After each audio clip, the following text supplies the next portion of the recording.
وَلَقَدْ يَسَّرْنَا الْقُرْآنَ لِلذِّكْرِ فَهَلْ مِن مُّدَّكِرٍ۔ اعوذ باللہ من الشیطان اللعین الرجیم، بسم اللہ الرحمن الرحیم، نحمدہ ونصلی علی رسولہ الکریم وعلی اہل بیتہ الطیبین الطاہرین۔ السلام علیکم ناظرین محترم، آسان احکام کے ساتھ آپ کی خدمت میں حاضر ہوں۔ پاکستان میں شرح طلاق بڑھنے کی وجہ سے لوگ اکثر طلاق کے شرائط فقہ جعفریہ میں کیا ہیں ان کے متعلق پوچھتے ہیں۔ آئیے ہم آج طلاق کے متعلق معلومات کو بیان کرتے ہیں۔ 3 سوالوں میں ہم نے اپنے موضوع کو جمع کرنا ہے۔ اس کے ضمن میں بہت سارے مسائل آئیں گے جو آپ ویڈیو کو آخر تک دیکھ کے ان سے استفادہ کر سکتے ہیں۔ پہلا سوال یہ ہے کہ طلاق کے وقت کون سے شرائط ہیں، اور جو دوسرا سوال ہے وہ یہ کہ کورٹ کے ذریعے دی جانے والی طلاق کی فقہ جعفریہ میں کیا حیثیت ہے، اور تیسرا کیا طلاق کے پیپرز بنوانا لازم ہے۔ دیکھیں، کیونکہ اکثر اس طرح ہوتا ہے کہ پاکستان کا جو معاشرہ ہے وہ برادران اہل سنت کی کثرت کی وجہ سے ڈراموں میں، ٹی وی چینلز پہ اور دوسرے پروگراموں میں، یا ایسے ہی جیسے گلی کوچوں میں باتیں چلتی ہیں، ان سے ہمارے مومنین یہ بات جو ہے انہوں نے اپنے ذہن میں شاید بٹھا لی ہے کہ شاید جس طرح اہل سنت میں طلاق کے شرائط ہیں ہمارے ہاں بھی ویسے ہیں، تھوڑے اختلاف کے ساتھ ہمارے مسائل ان سے الگ ہیں۔ ہمارے ہاں طلاق کے کچھ شرائط ہیں۔ پہلی شرط یہ ہے کہ طلاق جو ہے زور زبردستی، کسی کے کہنے پر، غصے میں، جلد بازی میں اور مذاق میں جو ہے وہ واقع نہیں ہوتی۔ مذاق میں کوئی اپنی بیوی کو طلاق دینے کی کرے تو وہ طلاق واقع نہیں ہوتی۔ غصے میں اگر طلاق جو ہے کہے تو طلاق نہیں ہوتی۔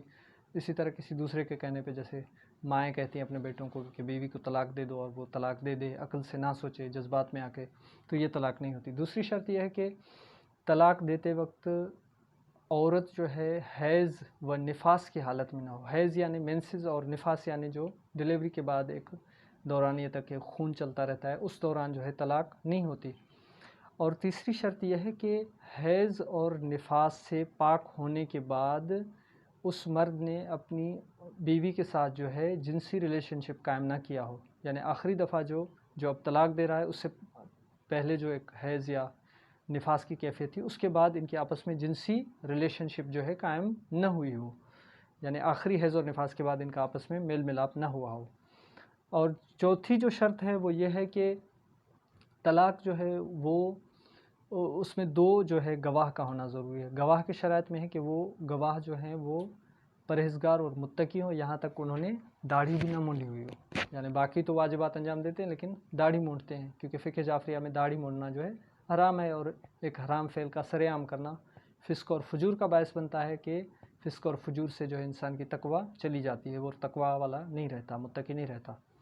تو داڑھی تک رکھی ہوئی ہو اور تمام واجبات کو انجام دینے والا، اور تمام کبیرہ گناہوں سے جو ہے وہ پرہیز کرنے والا، اور حتی الامکان جو ہے صغیرہ گناہوں سے بھی پرہیز کرنے والا ہو، ایسے 2 شخصوں کو کے سامنے جو ہے طلاق دی جائے اور وہ گواہ ہو۔ اور اگلی شرط ہے 5ویں، وہ یہ ہے کہ طلاق کا صیغہ صحیح عربی میں پڑھا جائے۔ اگر شوہر جو ہے خود طلاق دینا چاہتا ہے تو صحیح عربی میں خود صیغہ پڑھے، اگر خود نہیں پڑھ سکتا تو کسی کو وکالت دے طلاق کی کہ وہ اس کی طرف سے جو ہے طلاق کا صیغہ جاری کرے، اور وہ صیغہ جو ہے بالکل آسان ہے۔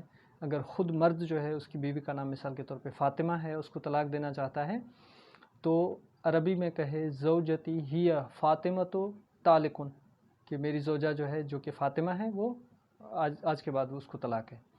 اچھا، اگر اس کا وکیل پڑھے گا تو وہ کہے گا زوجت و موکلی، یعنی میرے موکل کی جو زوجہ ہے ہی فاطمہ طالقن، تو اس طریقے سے جو ہے پھر طلاق واقع ہو جاتی ہے۔ اور پھر دوسرا مسئلہ یہ ہے کہ طلاق جو ہے ہمارے مذہب میں ایک جلسے میں ایک ہی ہوتی ہے۔ 3 طلاقیں اگر وہ خود دینا بھی چاہے تو ایک جلسے میں نہیں ہوتی، البتہ اس کے بعد جو ہے ہم اس پہ ایک اور مزید کلپ میں اس کی وضاحت کریں گے۔ فی الحال یہاں تک جو ہے طلاق کے شرائط۔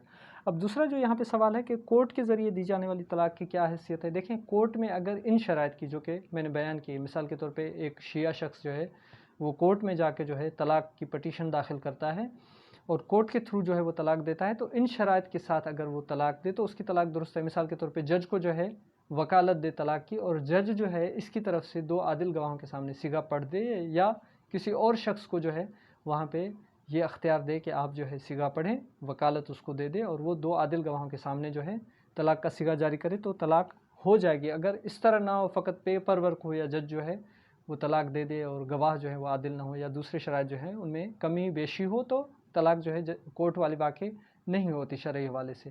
لہٰذا سیگے پڑھوانے کی جو رعایت ہے جس طرح بتایا گیا اس کے ساتھ جو ہے دوبارہ سے طلاق دی جائے. البتہ وہ پیپر جو ہیں وہ تو ظاہر ہے آفیشیل ورک کے لیے کام آئیں گے. اب تیسرا جو ہے وہ یہ کہ کیا طلاق کے پیپر بنوانا جو ہے لازم ہے؟